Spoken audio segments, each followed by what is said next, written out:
billion of new investments in our defense industrial base right here in the great Commonwealth of Pennsylvania. And these investments will create more than 4,000 jobs. Pennsylvania workers will build the ships, submarines, trucks, weapons, and industries that will ensure America remains the strongest and most powerful nation in the history of the world. We're doing better now than we've ever done. We have $19.2 trillion. We used to go million, then we went billion, now we're into the trillions, but there's never been anything like it. The country is as hot as it's ever been, and we're doing really well with Iran. The Islamic Republic of Iran is not happy right now. Should have been done 47 years ago. Should have been done at least during the 47-year period. And it wasn't. Other presidents didn't do what was right. They should have done it a long time ago. It would have been much easier. And they want to settle so badly. They don't like what we're doing. And they do want to settle. We'll find out whether or not we settle with them or we just finish it off. But I want to thank Secretary of War Pete Hegseth. He's been amazing. Pete, thank you very much. Great job. He's been really amazing. You know, he used to do interviews. All he wanted to talk about is war. Sir, would you give a pardon to 19 soldiers? Why? Why? Well, they killed a lot of people. They were trained to kill, and that's what they did. And I pardoned a lot of people. But they've all been well behaved, right? Okay, good. Otherwise, it'll be a big story. Trump shouldn't have let him go. But I'm blaming you, Pete, okay? But he was very successful, actually, on television. I think he probably hated it because he can't love anything more than what he's doing right now, and he's doing it incredibly well. So great job, Pete. Appreciate it. Small Business Administrator Kelly Loeffler. Kelly, wherever you may be. Thank you very much. She's great. Secretary of the Army Dan Driscoll, who's really out there with that beautiful smile. With that beautiful smile, but he's actually a killer. Look at that beautiful, nice face. Everything's so happy. He's a killer. Would you believe it? Those are the best kinds, actually. Commanding General of the Army, Trevor Bredenkamp. Trevor, thank you very much. And a couple of warriors in a different way, but they are great. Scott Perry and John Joyce, congressmen, and they are fantastic, and they've been my friends for a long time. Where are you? You've been my friends for a long time. They're tough cookies, and they want what's right for the country.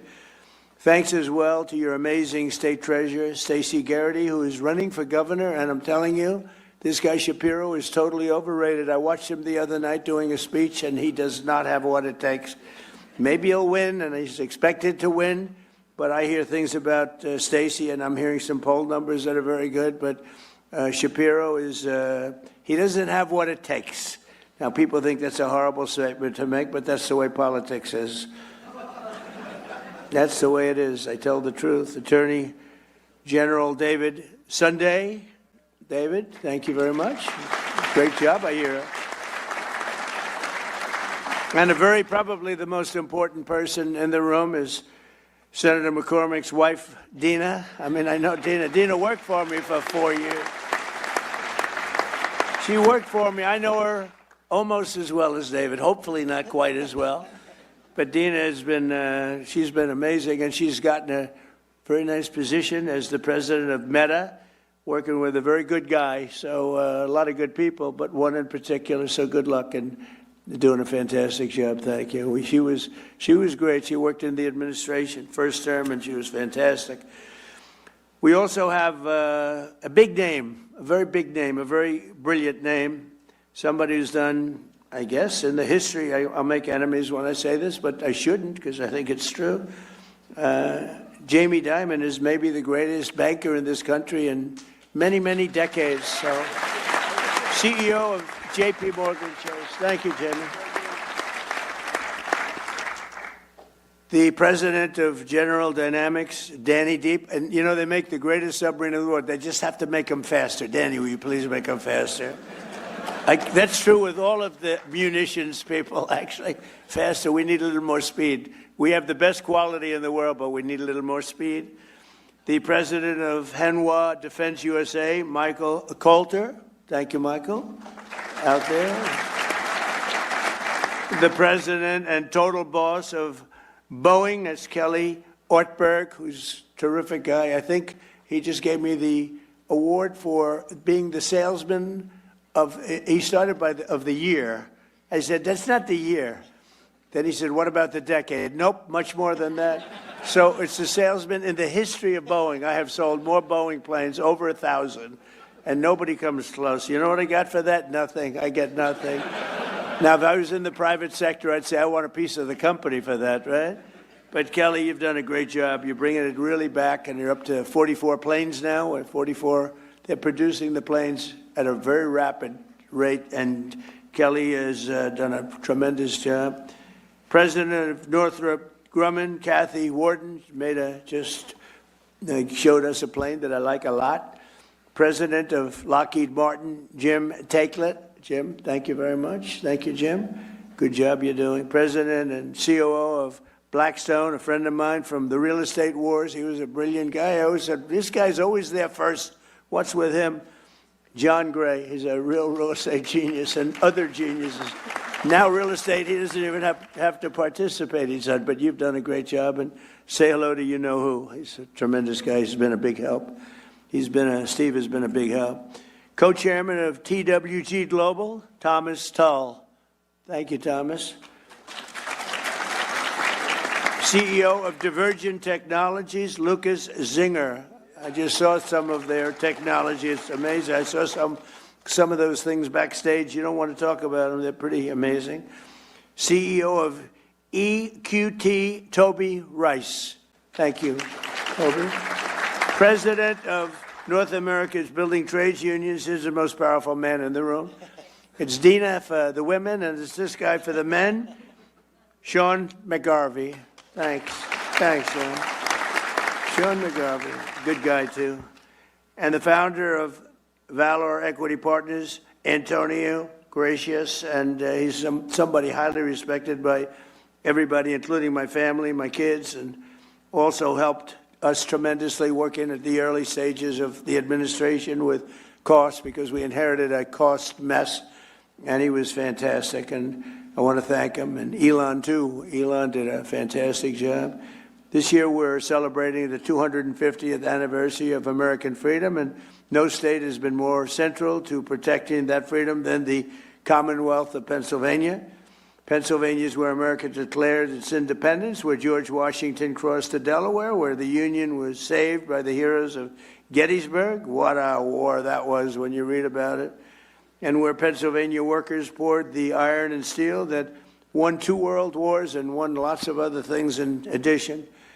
With today's announcement, Pennsylvania will play a key role in building the arsenal of freedom to defend our nation in the modern world. We have things happening in this state. I think really people don't know what's happening in Pennsylvania. People aren't really, literally, they're not able to even fathom what's going on. And I'm just sitting back there, I thought I was very well aware of it. And then I'm meeting people, very well-known people, and they're saying what they're doing here. We got to get the word out a little bit, because this is very much of a miracle, very much of a miracle. Highly respected people.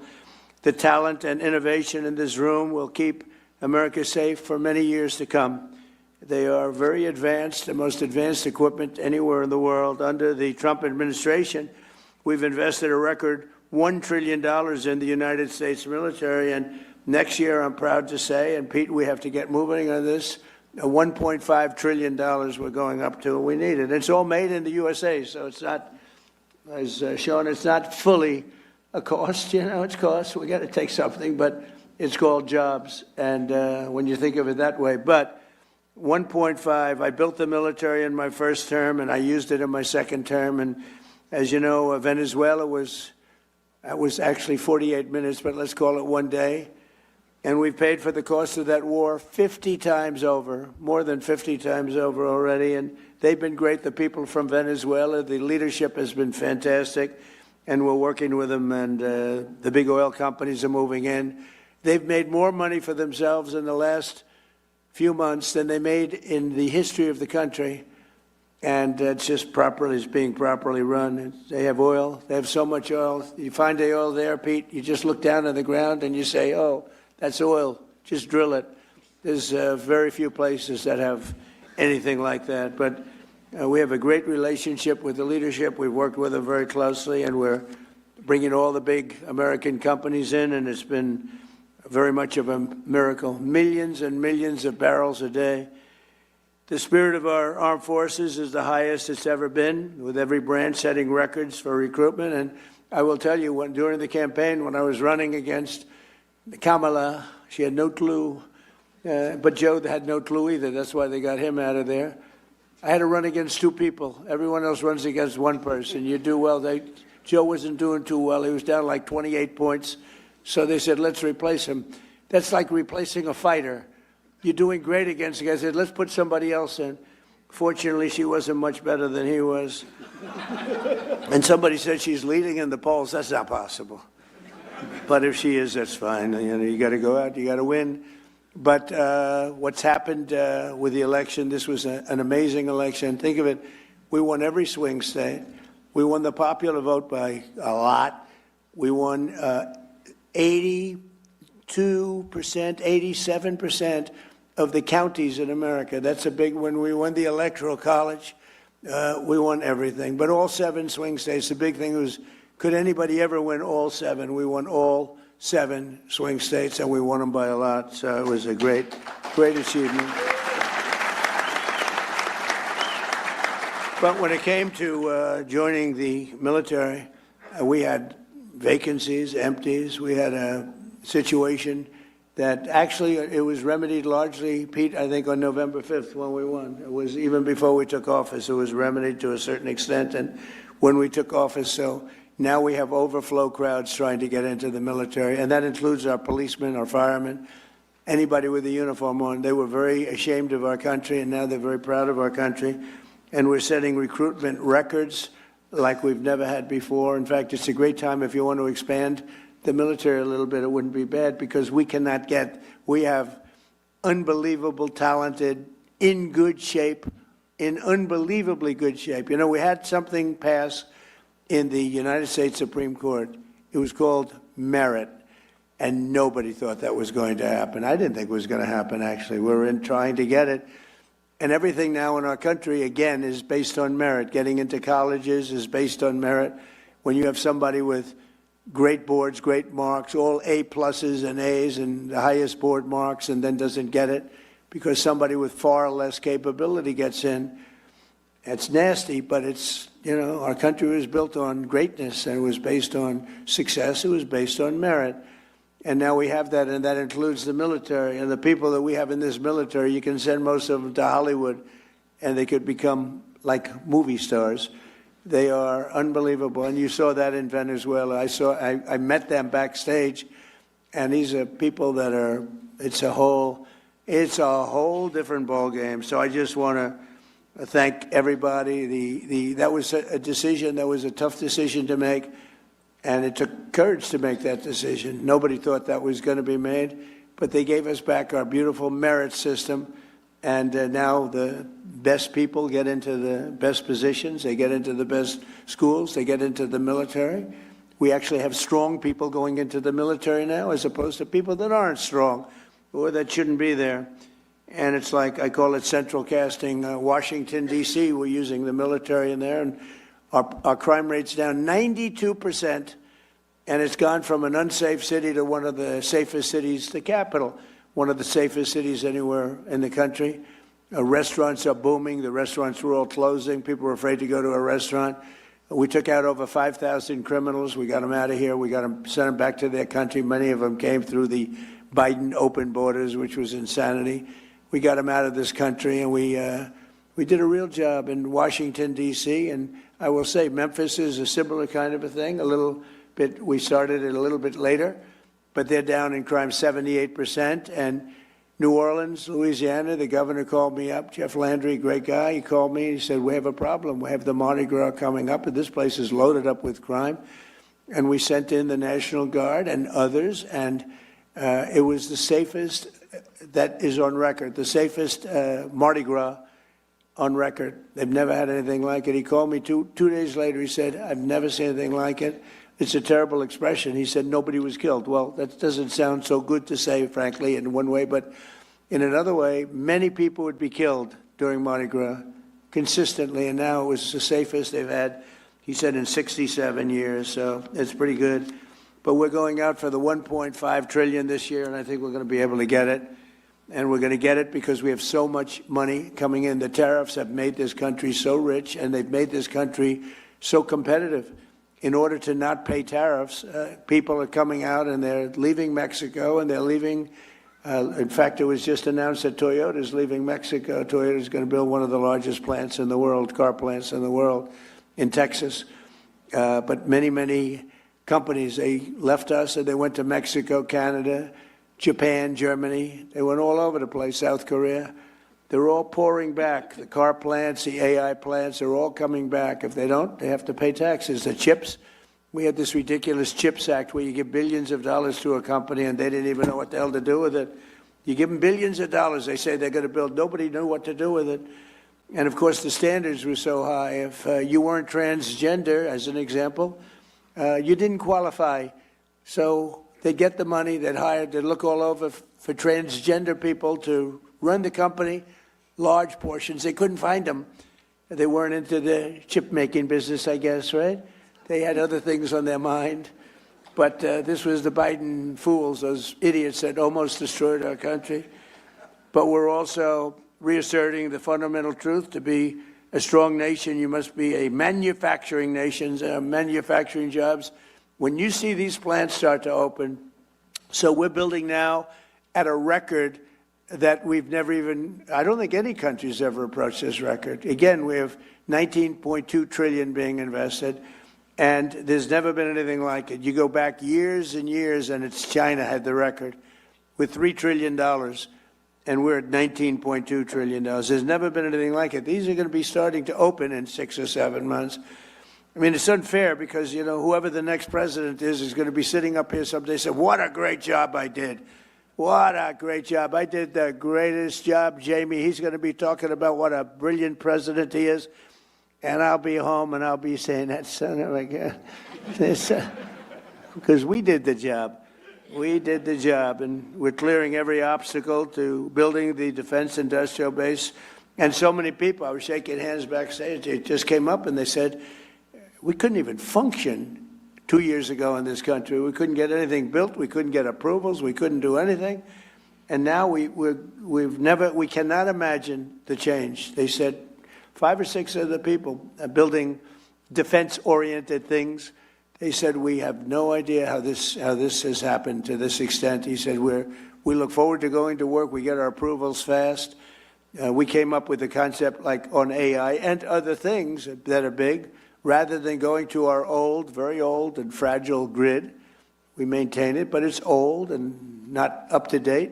It was let go by a lot of people that were in my position. They shouldn't have done that. But I came up with the idea to let them build their own power plant. So they're building their own power plant. So, you know, people would complain about the grid, but actually they're giving their excess electricity back into the grid. It's a phenomenal thing. But they're coming up with power. They're doing their own. They're really becoming a utility. They're becoming, actually, in addition to AI, they're also becoming utility. And they're building some of the greatest power plants anyone has ever seen. We don't want wind because it's terrible. Doesn't work. These countries that go to wind, you go to wind, you lose your way, you go out of business. Look at what's happening in the United Kingdom. Wind all over the place. Doesn't work. Too expensive. Everything's made in China. And remember, you have to replace them after 8 or 9 years. You know, it's wonderful if they were there, but you got to replace them all the time because they wear out. The salt water kills them. It's ridiculous. And we have the oil and gas. We have a number of people back there with the nuclear. Nuclear is hot. It's become safe. And we got to keep it safe, but it's become safe. But we have tremendous new things happening. And some of these power plants that are being used for AI and other things that they're building are so far advanced from what you're used to. When you look at Con Edison, you look at the old companies, it's fine. They get the job done. But these are tremendous advancements that nobody would have ever come up with except for this group of seriously brilliant people. After decades of foreign countries ransacking Pennsylvania and all of our country, they ransacked our country and stealing our jobs, I imposed historic tariffs to protect the American copper, aluminum, steel, and many, many other projects like cars. And because of that, they're all coming back. This could have been done by a president if he knew you wouldn't have a Taiwan making 100% of the chips. I think by the time I leave, we'll have almost 50% of the chips being made in the United States, worldwide. They're moving here like you wouldn't believe it. With no investment. I'm not giving people billions of dollars. I'm not saying to some chip company, here's $30 billion, good luck in finding a site. That's what this stupid CHIPS Act was. Hundreds of billions of dollars just wasted. Half of the people never even used the money. I didn't give them 10 cents. I said, you're going to pay nothing for a year. After that, you're going to pay 10%. After that, you're going to pay 25%. Gives you 2.5 years to build your factory. If you don't build it by that time, you pay 200%, meaning you're sending chips in. You have a 200% tariff. They're building like crazy. And the biggest chip company in the world is building, and they just announced that they're expanding by another $200 billion. They're spending most of their money in Arizona, a great place to invest. But they're spending an extra $200 billion. It's the biggest chip company in the world. But we passed the largest tax cuts in American history. We delivered 100% expensing. That's a big one. I think, we had the greatest economy in the history of our country in my first term.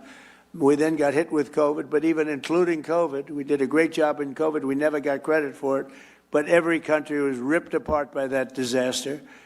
We know where it came from. It came from Wuhan. And I said that, but we were all ripped apart. And China got hit very, very hard. It was delayed. They got hit very hard at the end. But it was a terrible thing. But we had the greatest economy in history. And before COVID, nobody had ever seen anything like it. But if you just took those 3 years and look at what we're doing now, we're going to blow them away. I mean, unless some horrible event happens, which is always possible. You know, we always have to at least think about the horrible events. Who would have thought that COVID could have happened? A thing like that could have happened. But we delivered 100% expensing, and that expensing, I think, where you write it off in 1 year. I have friends that bought things that, frankly, they didn't need. I have a friend that never flew in a private plane in his life, and he ended up going out buying a very expensive private plane because of expensing 1 year. And a lot of you're building your plants, more importantly than an example like that. You're building your plant and equipment. Jamie can expand his bank, write off everything in the first year. And you're doing a nice job. Your building is beautiful, by the way. It's great. You can write that sucker off in 1 year. Can you believe it? Now that stands up there, that steel. I want to know that steel contractor. He did a good job. A great job, actually. But we delivered 100%, and I felt it was very important to do so. And it goes for a 10-year period. So it doesn't just, I actually want to make it for 1 year because I figured everybody's going to come. 10 years is too long, but we had a couple of senators that really wanted, including a man named Lindsey Graham, who we love. And Lindsey, we pay you respect because he was some special guy. Lindsey, David, was a big proponent of 10 years instead of 1. In other words, you could use this for 10 years instead of 1. I said, but Lindsey, 10 years is too long. It gives them too much time. He said, oh, no, we have to do this. I said, no, go ahead, Lindsey. What the hell do you know about business, Lindsey, right? But he was great. We're going to miss him, right, David? We're going to miss that guy. What a way he was, yeah.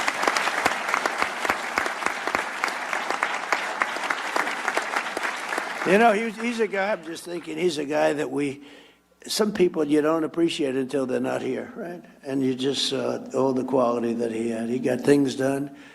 He could even deal with Democrats. If I needed a Democrat, I could go to Lindsey, and Lindsey would take him out and wine him and dine him and say, I got him for you, right? There aren't too many people could do that. David and I know it very well. But the expensing was so important. I think it's really what led to the tremendous success, because we had it in the first year and in the first administration. And I think that was what led to the single most important thing, I think, in terms of investment was the 1 year expensing. I think people were building, sometimes maybe they shouldn't have been, but they were building at levels, and then it caught up. We passed the largest regulation cuts in American history by far, and We unleashed American energy, including Pennsylvania oil, gas, and clean, beautiful coal. We're back in the coal business. We have so much technology and changes have been made in coal. And in the Trump administration, you're not allowed to use the word coal without preceding it by the words clean, beautiful. And Chris Wright, who you know so well, and Doug Burgum, they've been a fantastic team. And they were making a speech.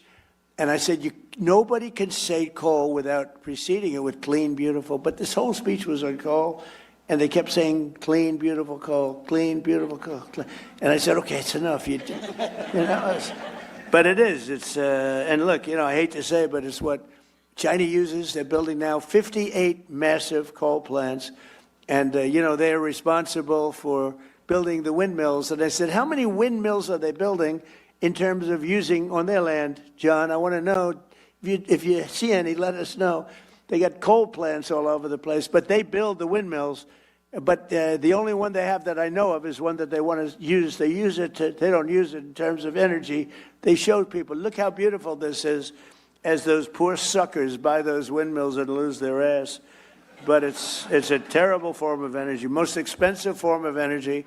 It's intermittent, doesn't work, and in my opinion, it kills the environment. It kills the birds, but it's visually, it's terrible. It's terrible. It's a terrible thing. And I'm proud to say that we have approved almost none, I think none, but we are, everybody's under an order. No wind, we don't want the windmills. We don't want them, and let somebody else use them. But everybody using them is in very big trouble. They're in energy trouble because they don't work, and very expensive, most expensive form of energy, and they don't work. And I've been saying it for 4 or 5 years, and people still buy them. Maybe not quite like they used to, but people still buy them. It's crazy. But we unleashed American energy, including the Pennsylvania oil, and the Pennsylvania oil is doing unbelievably well. We saved the great American company, U.S. Steel, and I worked with Selena Zito. I don't know if Selena's here. Selena here? She's so... Where's Selena? Where is Selena? I love Selena. Where is she? She's queen of the Rust Belt. But you're no longer the Rust Belt. You're really the Money Belt. I have a new name. Selena, are you here? I'm here. Come on up here, Selena, will you? She's the queen. She is the queen of the Rust Belt. Now she's the queen of the... And be careful. Don't fall down the stairs like Biden. Come on, Selena, get down here. Grab her, everybody. I want to show you a woman that knows what she's doing. You know? She knows what she's doing.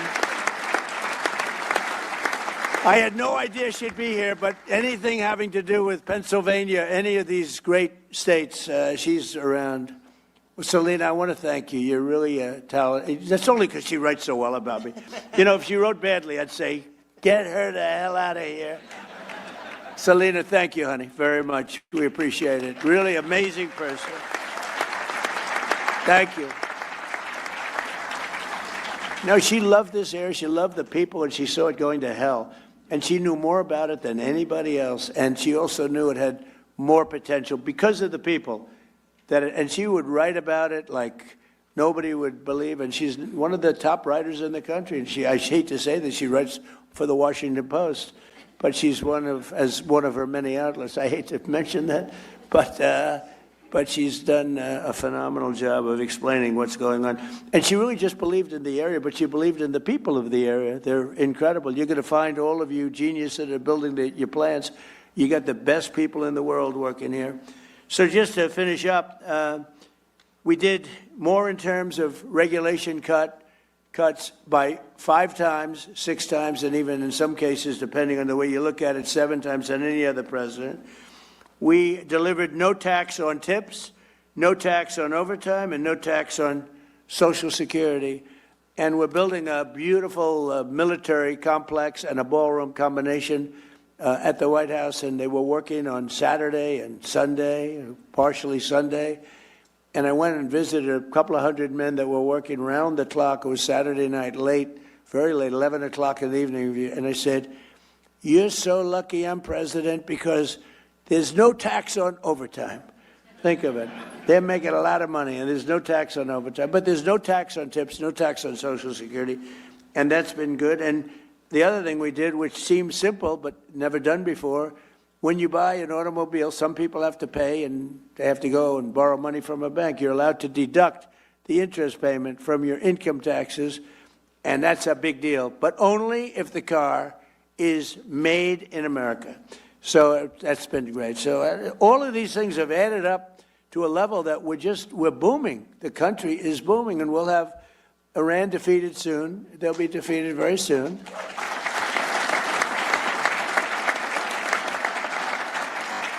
And then I guess it'll be even better. But, you know, even during this, it's been amazing. I mean, to think, so I call it a military operation, but I call it whatever you want. It's incredible. It's like it hasn't made a dent. A lot of people thought oil would go up to $350 a barrel, and today it's at $79. A couple of days ago, it was at $68. It went up a little bit because I had to take tough action because they did not obey what they're supposed to obey. I mean, they just didn't do it. So we took a little action, but it'll all, when that settles down, I think you're going to have $55 oil, which is all great for what you're doing, maybe less than that. But this year alone, we've added 18,000 new manufacturing jobs, and that number could go up by 10 and 15 times as these factories begin to open, including, remember Obama used to say, you'll never have another manufacturing job in the United States. Can you imagine? And these are the best jobs. These are the highest paying jobs. They're the best jobs. He used to say it all the time. People would say, oh, that's so bad you talk about him that way. But he did a bad job. And he was very bad on Iran because he basically gave them the money. He made what a horrible deal. He went away from Israel and he went to Iran. And that's part of the reason that we're stuck with this whole situation. But including more than 3,000 new manufacturing jobs right here in the Commonwealth, and the number will go up many times that over the next couple of years. And less than 2 years ago, we were a dead country. I say it all the time. King of Saudi Arabia told me, I was with him 2 years ago, he said, you know, it's amazing. Just a little while ago, you were a dead country, and now you're the hottest country anywhere in the world. Every leader, I just got back from NATO, every leader said the same thing. You're the hottest country anywhere in the world. And they treated me like that. They're not treating me. They're treating me because of the country. We're the hottest country anywhere in the world. And a year ago, 2 years ago, we were a dead country. It was an embarrassment. So now, with all of that being said, just yesterday it was announced that inflation saw the largest monthly decline in 6 years. Can you imagine that? 6 years. So we inherited the highest inflation in the history of our country, and it was really amazing. You know, we inherited it, and then I had my first news conference the day after I took office, and they said, affordability.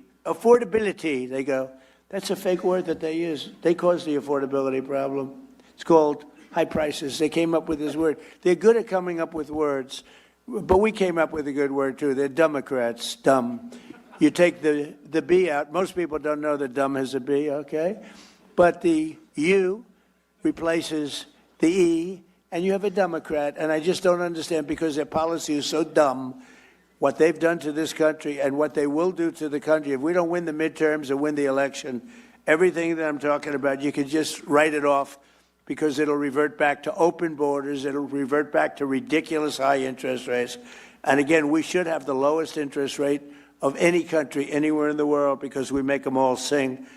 But since I took office, defense investments in Pennsylvania are up by nearly 25% compared to crooked Joe Biden. And today we're adding $10 billion, and I think the number is going to end up being about $19 or $20 billion. And we'll be building 2 massive national security multi-mission vessels at the beautiful and historic Philadelphia shipyard. I met all the guys doing this, worth up to $1.5 billion, and it's a purchase of lots of vessels. We're going to have a lot of vessels being made there. We're also thinking about doing some purchases outside of companies that come here and build. They have to reteach us. You know, we used to make a ship a day, and now we're a laggard in that department. We do lots of great things, but we're a laggard there. And a lot of our shipyards were sold for real estate projects on the water. I bought one, actually. It was quite nicely located. But I didn't know I'd be president. If I knew I'd be president, I wouldn't have done it. I'd say I'd rather have a shipyard, right? But it worked out okay. You know, they had the best locations. A lot of those locations were sold. and we have to build our Navy, Pete, right? We got to get it going. So we're going to probably look at some of these companies that are coming in from South Korea and other places, and they're working with us on ships. And we're going to also buy some ships that are made outside of the area. And we're going to have we need a lot of ships for our Navy. A lot of ships, despite the fact we have the greatest Navy in the world, but our ships are getting older. And we really got out of that business. We built an aircraft carrier for $19 billion, which is crazy. The price is crazy. It started off I came in, one of the first things I went to see was the Ford aircraft carrier. It was way over budget. And it had things on it that you didn't need, like it had magnets to lift up the elevators with 10 and 12 planes on them. Think of it. It had all sorts of modern day things that were all, instead of using steam for the catapults, they used electric. Let's have an electric catapult. And so when I went to the ship, because I came into office and the ship was way over budget, built in Newport News, unfortunately, it was way over budget. It was going to cost $3 billion. It was up to like 18, 19, it was terrible. And I said, I want to meet the catapulter. And a man came over along with 4 of his assistants, and I said, what's better, electric catapult or steam? He's been there for 25 years. He said, steam is better, sir. We can fix it with a hammer and a blowtorch. When the electric goes bad, I have to send to MIT to get geniuses over here. I said, steam is better. Yes, sir, it's better. So why did they do electric? Because you can have the catapult go like this, but you can't put planes on it, sir. It takes you 39 seconds. By the time the 39 seconds is up, you have a full head of steam. And I love breathing that steam, sir. That's the cleanest air you've ever seen. But I said, so you're saying we spent billions of dollars extra to build electric catapults instead of using... And I said, what else do you hear? He said, the elevators are no good, sir. They're lifted up by magnets. So here's my deal. I said, when Caterpillar tractor, and I watch more tractors than any human being on earth, rip rock, right through rock. It's all hydraulic. So I said, when Caterpillar goes into the business of using magnets to lift up their little blades, when they go in and when they go away from hydraulic, I'll tell you what, I'm going to do something. I'm going to start using magnets, but we don't want to use them. So we're not letting any, Pete, we're not letting any more ships be built with the ridiculous, the billions of dollars more they spent on electric catapults, and they're not good. They're not nearly as good, too complex. And by the way, we had to call the ship in twice because their catapults didn't work, and I predicted that was true. And the same thing with the magnetic elevators. We want them to be made hydraulic, which it can be hit by lightning, it can be hit by anything. When a little water touches the magnets, it doesn't work anymore. And you're in the Atlantic Ocean with waves that are 60 feet high, and the Pacific Ocean with waves that are 70 feet high, and they're talking about magnets. It makes you want to get sick. I actually called in the architect of the ship, and I said, have you designed a ship before? Well, I haven't spent a lot of time on that, sir. No. Even the cab, you know, the tower, they have it in the back instead of in the middle. It's supposed to be in the middle where you have more room. I said, why'd you move there? Well, we thought it was very good. Why did you do it? And why is the ammunition under where the admiral is, the tower? They have the tower, and they have the ammunition under the tower. I say, if I'm the enemy, I know where I'm aiming. These people, and the thing costs like $20 billion. It's ridiculous. All right, so we're changing all of that, right, Peter? You'll be fired so fast if you don't. No, but a lot of this is common sense stuff, really. I mean, I hope I'm not boring anybody, but it's all common sense. This isn't exactly part of my speech, but I got to tell you. You know, I'm getting it all out now, all the anger I have when I hear about electric catapults that don't work. Crazy. It's crazy, but okay. I hate to mention this name now because they're a little slower than we want, but that's okay. General Dynamics will invest $2.5 billion in Rhodes Industries to build Navy submarines. They make the greatest submarine in the world. We're 10 years advanced over probably Russia is number 2. We have to make them faster. That's the only thing. We need submarines.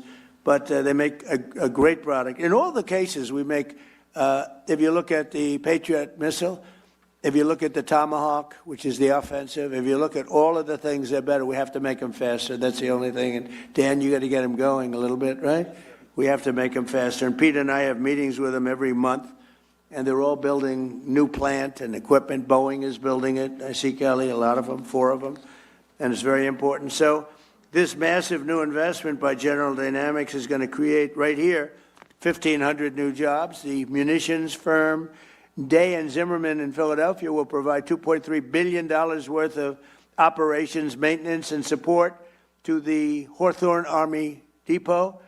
And EOS in Pittsburgh have just agreed to a multi-million-dollar partnership with the Department of War to build, we love that name better. We won World War I. We won World War II. Then we decide to go politically correct. Let's go with defense. No, it's war. And I said to Pete, Pete, don't you like that better? He said, used to be Department of War. And then we got politically correct. And we go in and knock out the Middle East and go home. Everybody said, why did we do that? What did we get? But we had greatness, and that's what we have again. Now we have greatness again.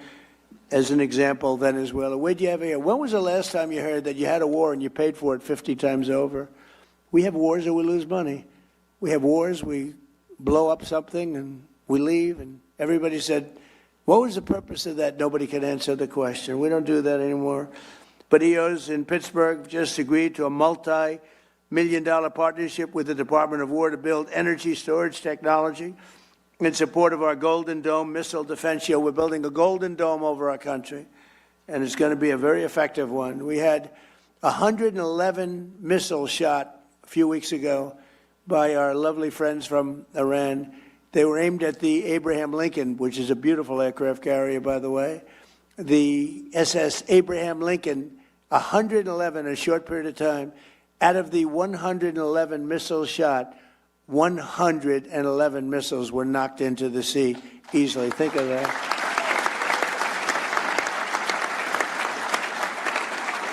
And I called the captain of the ship. He wasn't even sweating. All you got, Jamie Dimon would be sweating that. You wouldn't like that.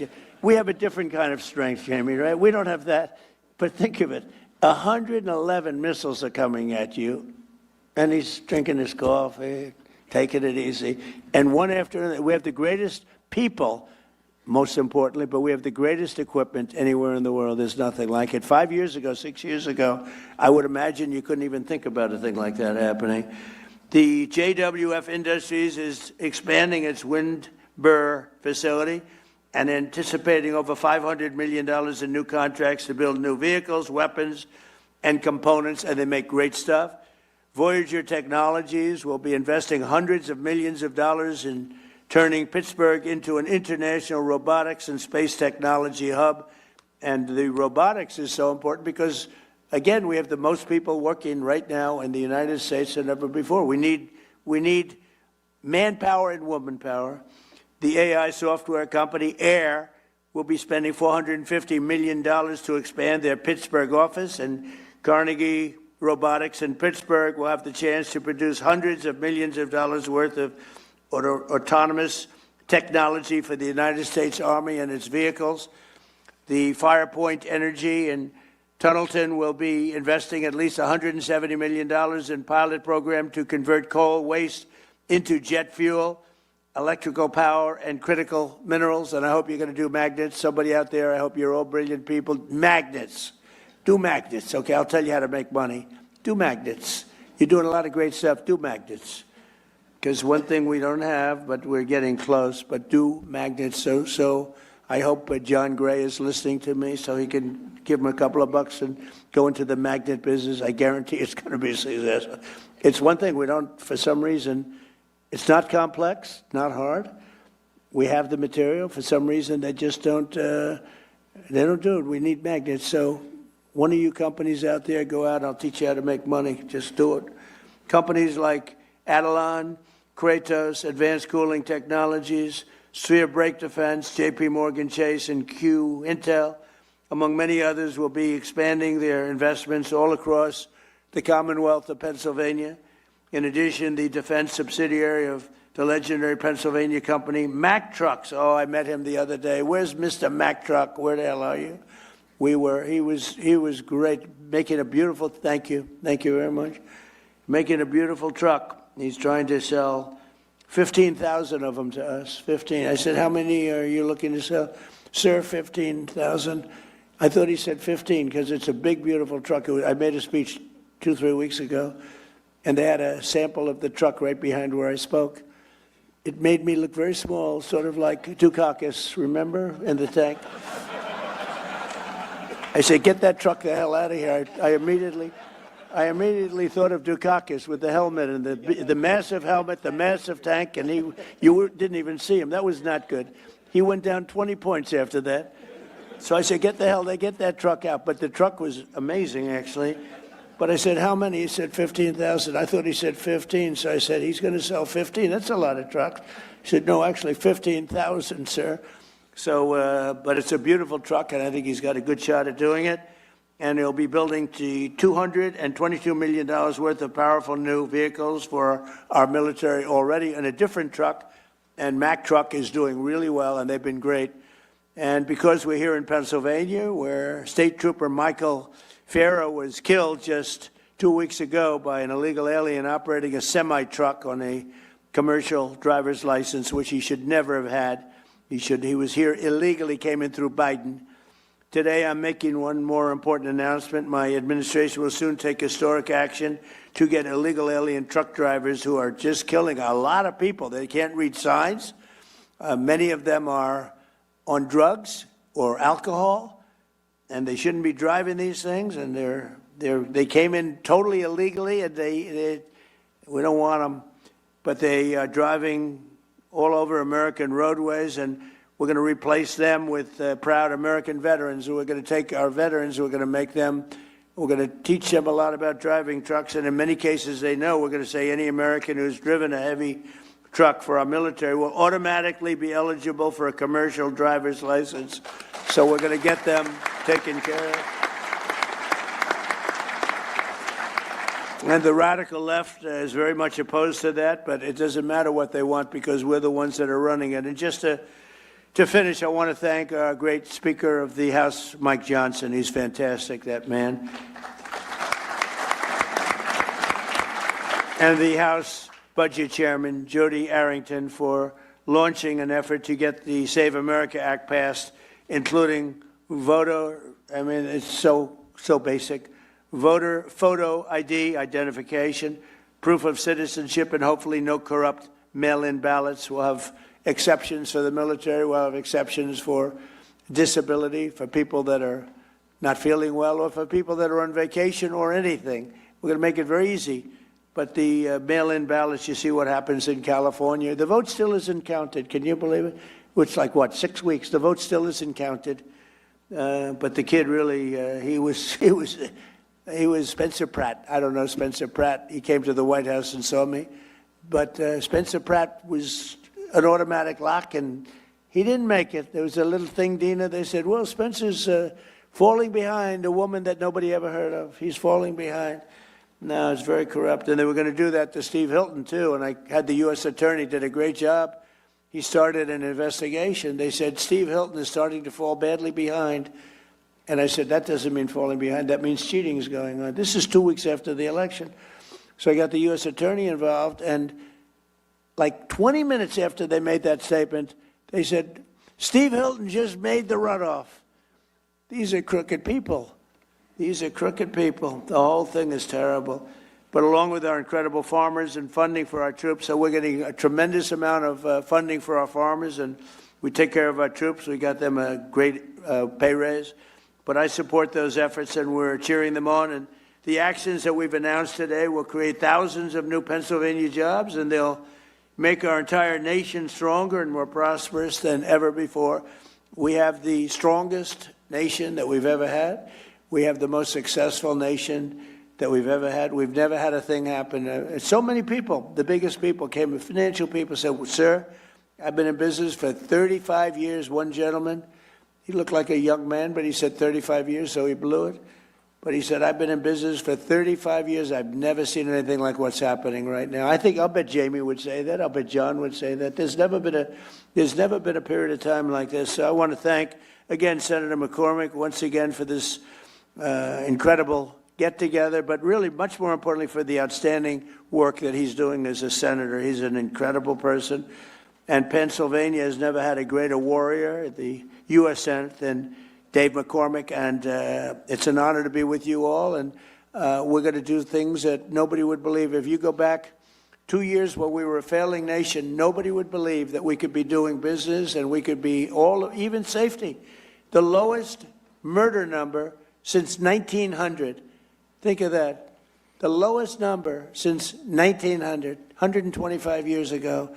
Nobody would believe we have the lowest crime numbers, despite the fact that millions and millions of people came into our country illegally, and many of them were, they're gone now, but many of them were from prisons, they were drug addicts, they were from mental institutions.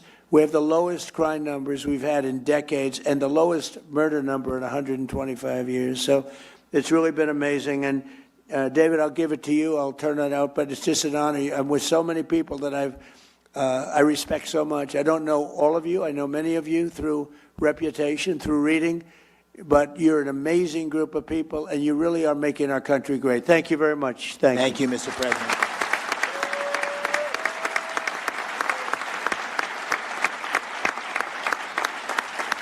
Thank you. Thank you, sir.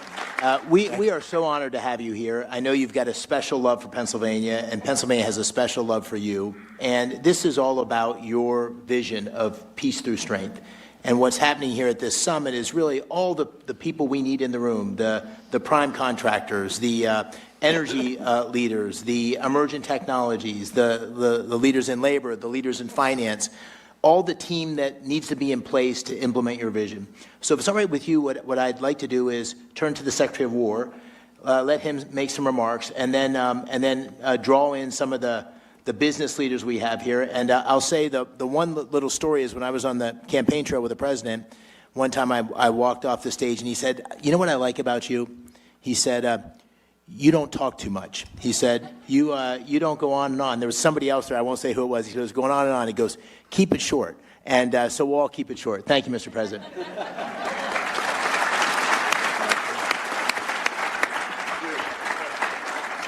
Senator, that was a good warning and a good reminder, for sure. Mr. President, it is true to say that there has never been a moment like this or a stage like this where innovators, prime contractors, private equity, titans of industry, labor leaders, defense leaders have come together for this type of moment. There's never been a moment like this where the aperture has opened up inside the Department of Defense for defense and the second word, innovation. Your demand of me as a business leader and a builder is that we move at the speed of business and competition and speed and scale. And that's what these folks have funded and founded in their companies. But our bureaucracy was built to keep most of you out.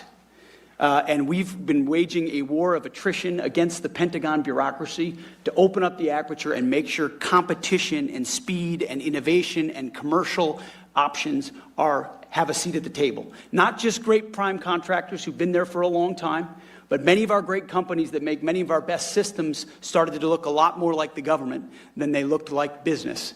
And so what the president does behind the Resolute desk with prime contractors, and you've been at those meetings and I've been at those meetings, and it's a reminder to all of us that our nation needs the best weapons, not tomorrow, but today. And we need these companies not just adding an extra shift to the factory, but investing in another plant and another plant and another manufacturing line, which is what's happening here in Pennsylvania and all around the country.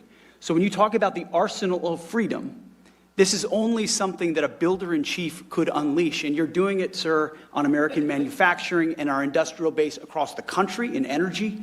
But in defense specifically, this is a generational investment in the future of our warfighting capabilities that our country has not seen since Ronald Reagan, and this one is bigger. Because what Joe Biden and previous administrations did to our military, you talk about a dead country. Well, we had a dead department, a Department of Defense, that was doing things the old way, sending the same money in the wrong direction, red tape, and monopolizing certain platforms. And you said we won't do it anymore, and the American warfighter requires that we change how we do these things. And we're going to hold the big guys accountable, which is what you do behind the Resolute desk with executive orders and no stock buybacks and no more delays. And we demand that you build new plants. And then we're also going to make sure the new runners, the fast runners, the young guys, the companies, the tech companies, our best innovators have the ability to get into the Defense Department. You shouldn't have to sue your way in to the Department of War, which is what companies in the past have had to do in order to compete. I hope these companies can attest the fact that because of President Trump's leadership, we have an entirely different department.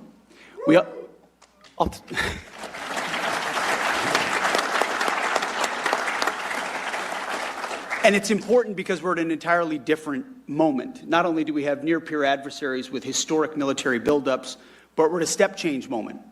AI and frontier models, autonomy, quantum, space, hypersonics, you name it. If you're ahead now and you get ahead of the game, you're going to be way ahead. If you fall behind now, you fall even further behind. The have-nots and the haves, that gap is widening.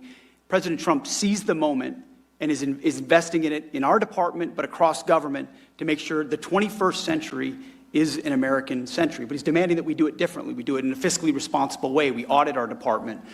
We ensure that the money that we ask for is well spent. So we've got a different department, a different moment, and thank God we have a different president who rebuilt the military once. He's doing it again, and is willing to make a historic investment, $1.5 trillion investment in the War Department to ensure that we outcompete, without question, every other nation on planet Earth, so that things like Venezuela can continue to be done to reestablish deterrence around the world. But that next midnight hammer that's required 10, 20 years down the road is because of the F-47 and the B-21 and the autonomy and the carriers that this president will build because of this historic investment. The Golden Dome that protects our country, the AI that allows us to target faster. This investment will fundamentally change the battlefield, keep the American people safe now and into the future, and it would not happen with Donald Trump. Mr. President, thank you very much.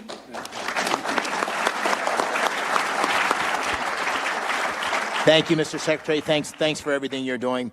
You know, last year, it was almost a year to the day, Mr. President, where you were in Pittsburgh for the Energy and Innovation Summit that Dina and I hosted. And one of the biggest announcements on that day was John Gray from Blackstone, a $25 billion announcement. And so I thought we might start with a year later. Here's where we are. And I think what you're hearing from the business leaders in this room, the people in Pennsylvania, is the amount of investment and the level of activity is on fire. And John's a perfect example of that. So, John, if you could just give us a quick update. Sure. It's great to be here in Pennsylvania. President Trump, I want to start by thanking you for the deep commitment to supporting investment in American innovation in infrastructure, AI, and defense. Senator McCormick, I want to commend you once again, and Dina, for hosting a summit here in Pennsylvania focused on the vital national imperatives. We were together a year ago in Pittsburgh. We announced that $25 billion in digital and energy infrastructure. We said we'd do it over a decade. Since then, we've acquired multiple data center sites. We've made enormous progress in our joint venture with local utility PPL, and we're proud to report that we're on track to invest over $40 billion and do it in 5 years.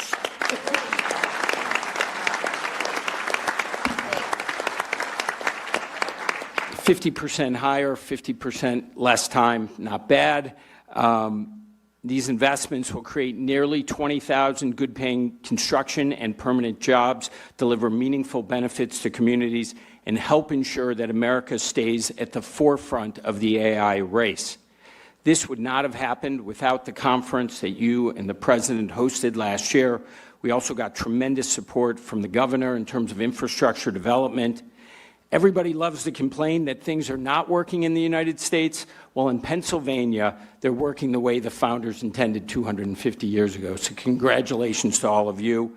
I would also just say last year, we talked about building critical infrastructure to power the innovation economy. Today, we're talking about applying that innovation to our most important priority, protecting our national security At Blackstone, we're incredibly proud to be all in on both of these objectives. Technology is, as the Secretary noted, fundamentally reshaping the national defense. It's going to require enormous amounts of private capital, not only to invest in the new innovation, but also to scale up production in a capacity-constrained world. And Blackstone is ready to help in a very big way. We've already invested $20 billion in defense and aerospace in the last 5 years. We expect the scale and pace of that investment to increase meaningfully from here. We see national security as a compelling place to deploy capital on behalf of our investors that also supports a core American interest. So thank you, President Trump, Senator McCormick. It is an honor to be here today. Thank you, John. You know, sir, you noted this, but one of the strongest voices in corporate America, someone who has spoken out in very similar terms as you have about peace through strength and about the need for America's military and economy to be strong, is Jamie. And Jamie's really taken this on. He's written extensively about it and made this a priority for J.P. Morgan in terms of national defense and resilience. So, Jamie, I wanted to just call on you and ask you to describe why you think this is such a priority and how the things we're doing here and the President's agenda is supporting that. So thank you. Mr. President, Mr. Secretary, Senator, there's nothing more important for our country, and in fact, don't think it's an exaggeration to say for the whole free and democratic world, that America maintain the preeminent military supported directly by the preeminent economy of the world. It's none too soon. We got behind, but God knows this is now, you guys have ignited the American dream, and you've ignited security and resiliency. You've reignited that arsenal of democracy that we have in this country, and it's just critical. There's a microcosm in Philadelphia, obviously in Pennsylvania, Philadelphia. I was at the Philadelphia Navy Yard this morning. There's only a small piece of what we're doing and a small piece of what a lot of other people here are doing. That Navy Yard actually built ships in the Revolutionary War, ships in World War I, ships in World War II. It was closed down at one point.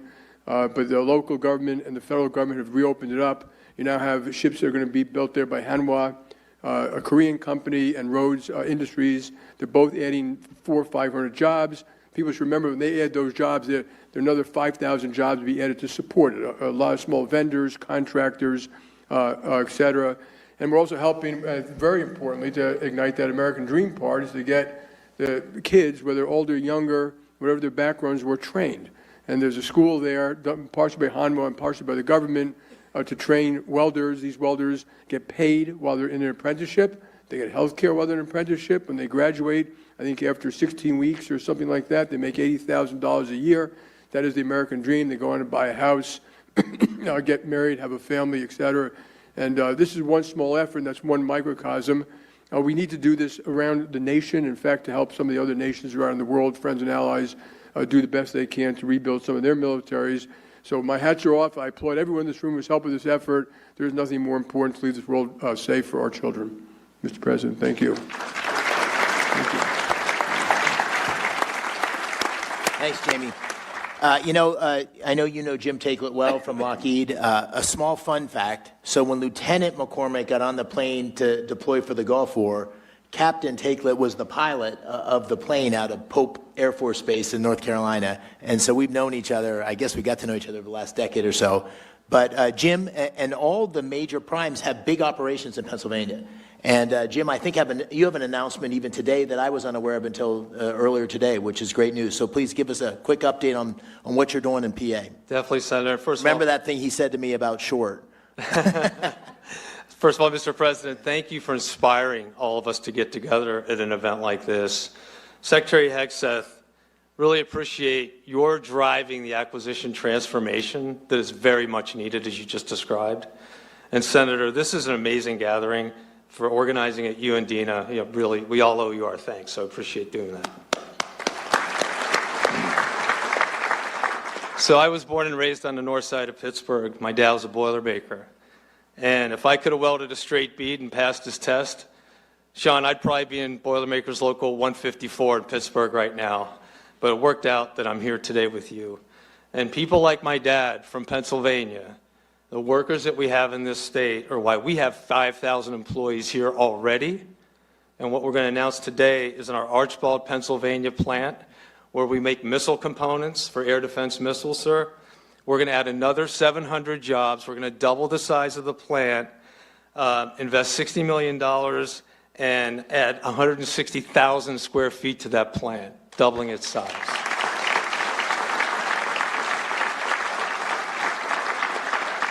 And that's on top of $300 million we just completed investing in our Valley Forge operation, which does strategic missile reentry, among other things. And you know, Mr. President, that we're going to invest upwards of $9 billion in the next 3 years at 20 different sites. Looking forward to showing you some of those plans when you have time. And we are going to continue to build with you and with the Secretary the Arsenal of Democracy, and Pennsylvania will be ground zero for that effort. Thanks, Senator. Thank you. And just real quickly, I'll keep us going. Danny Deep from General Dynamics. Danny is the president, and I had a chance to tour that 155 facility in Scranton, and you've got assets across Pennsylvania, another huge employer. Just give us a quick update on what's going on in Pennsylvania and how you see the future expanding based on what's the president's policies that have been put in place. Thank you, Senator. Secretary, Mr. President, thank you for your leadership here at home and abroad. It is inspiring. So here in Pennsylvania, when you talk about manufacturing muscle, this is really where we have a lot of muscle. 1,100 suppliers, 8 facilities around the Great Commonwealth. Over the last number of years, we've expanded artillery production by 4x. And over the next several years, we'll see it continue to grow.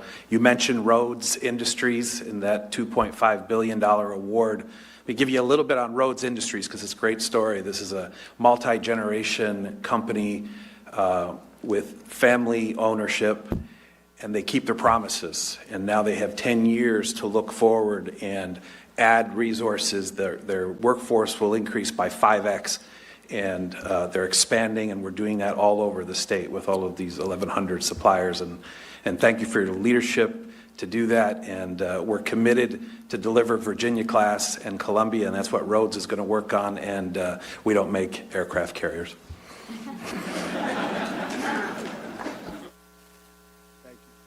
Thank you, Danny. You know, your administration has been very active. The Secretary of the Navy, your Transportation Secretary in the Philadelphia shipyard. What is happening there is magical. And we have Michael Calder here as the CEO of that U.S. operation. But it is with Hanwha's oversight and leadership, we are bringing next generation shipbuilding back to the United States. And it's incredibly exciting. Maybe just give us a quick update on that, Michael. Thank you, Senator. President Trump, I want to start by saying thank you to you and your administration for your leadership on revitalizing the defense industrial base and in revitalizing shipbuilding in the United States. Mr. Secretary, I've been in aerospace and defense industry for decades. This is the most business-friendly, industry-friendly administration we have ever seen. The access, the dialogue between the Pentagon and all of my colleagues in industry is like nothing we've ever seen. We greatly appreciate it. Because of that access, the President's leadership, and the demand signal, Mr. President, that you have sent on defense budget, we now have an environment that Senator McCormick has been able to pull together here where we have defense industry leaning forward, we have private sector, private capital leaning forward. Mr. President, your leadership has led to all of that. We're very grateful for the opportunity to build the radar ships that you announced today. They will be a central part of the defending the homeland from the missile threats that you have also made a priority. As you mentioned, sir, our shipyard in Korea puts out about 1 ship a week. We have a plan to bring that capability to Philadelphia. You know this better than anybody, Mr. President, but ships win battles, shipyards win wars. And we are going to recreate what has been great in Philadelphia. Philadelphia, home to the nation, home to the Navy, home to naval shipbuilding with the first frigate. It is going to be the home to make American shipbuilding great again, and we're very glad to be part of that, sir. Thank you. Thank you, Michael. And was I right? One ship a year 2 years ago, and the goal was to get to 20 ships a year? Yes, sir. Think of it, 1 ship a year to 20 ships a year. That's the path that's happening because of the policies, the emphasis on shipbuilding. We're still not where we need to be, but a huge, huge step forward. You know, this whole summit also, Mr. President, we have the defense primes here, but we have a lot of emergent technologies. There's 130 booths up here, Pennsylvania companies, AI, drones. It's incredible what we're seeing. And there's all sorts of capital coming into these emergent technologies in the defense tech space. And we have at the table here two of the really most successful investors in defense tech. So I'd like to ask them both to comment on that, because our future, as the Secretary said, is not just doubling down on the existing primes, although they play an incredibly important role. It's bringing in new entrants and new technologies and disruptors. And that's what we need for the future. So Antonio Gracias, who you know well, has been extremely successful in this space. Maybe you could give us a thought, Antonio, and then I'll turn to Thomas Toll. Thank you, Dave. I appreciate it very much, and thank you, Dave, for inviting me. Mr. President, it's been extraordinary. You know, I've been working in manufacturing defense tech actually since the mid-'90s, and there's never been an environment like this. You're right, Secretary Hegseth, never. We have 5 companies here today, Anduril, Saronic, Hadrian, General Matter. We are literally seeing an environment and change at the DOW that is allowing these companies to accelerate and unleashing American entrepreneurship in the defense area. It's truly extraordinary, and I want to thank you. We needed it as a country for reindustrialization. We also need to defend ourselves. I think about my own children. If they're fighting a war, what they want to have, that's how we decide to invest in. And clearly, we want this technology. Thank you. We're very grateful. Thank you. Thank you, Antonio. Thomas? I live here in Pennsylvania, and the atmosphere that you've created, sir, under your leadership, Secretary Hegseth, Senator McCormick, we've invested billions of dollars in defense tech because we know that we need it. We know that we have to, we live in a dangerous world, and we have to defend that, and we have to be leaders. We've invested in companies like Gecko Robotics here in Pittsburgh, and without the change that you're causing, these things aren't possible. So I just want to say thank you very much, and it's going to make a massive difference for the next 20 years.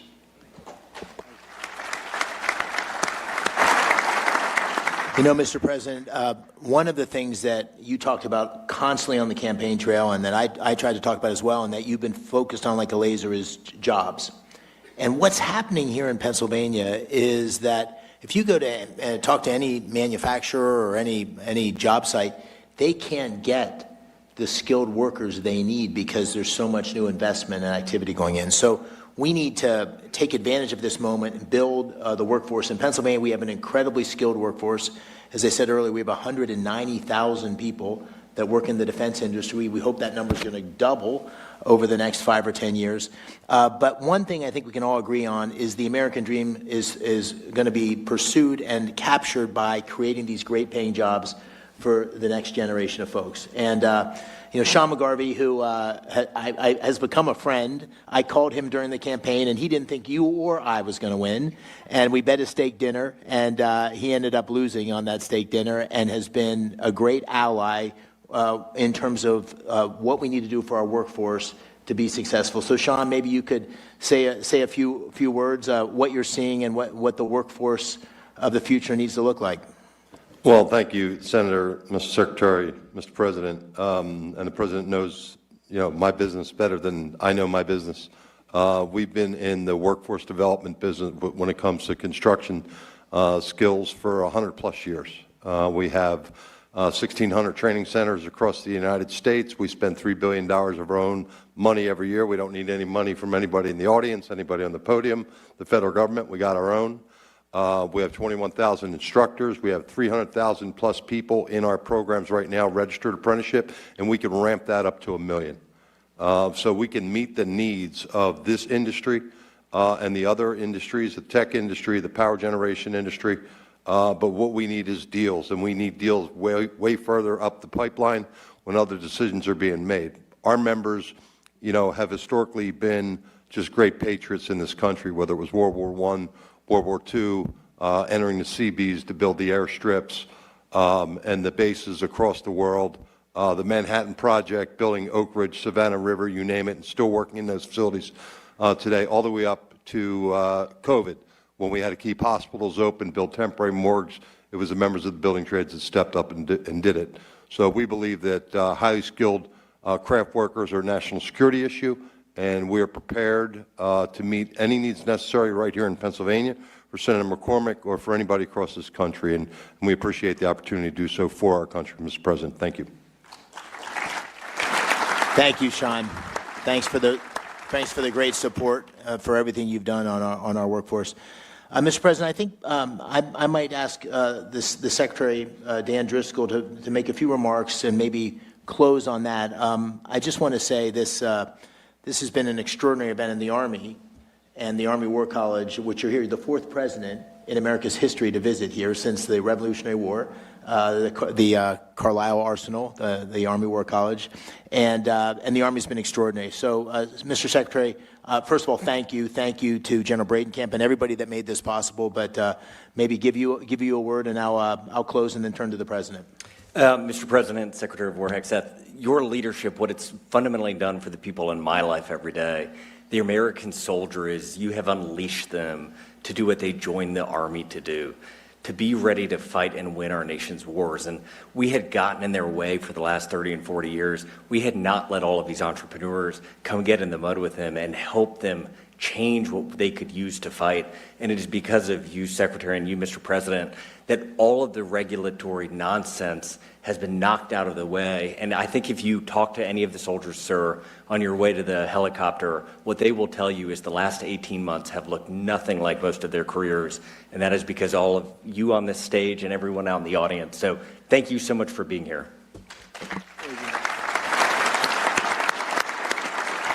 Mr. President, just let me close with the following remarks. I think we're in the middle of an enormous transformation in America that's being led as a result or taking place as a result of your leadership.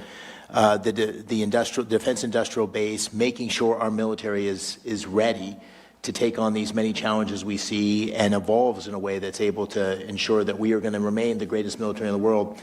Under your leadership, that's happening. So thank you for that. On a personal note, I want to thank you for coming to Pennsylvania. I know it's hard with your amazing schedule, and you've done this twice. You did it last year, you did it this year. It is a catalyst for action. It's making huge things happen in Pennsylvania. Dean and I are so grateful that you're willing to do this for Pennsylvania and for our country. So thank you. We're eternally grateful, and we really appreciate your leadership.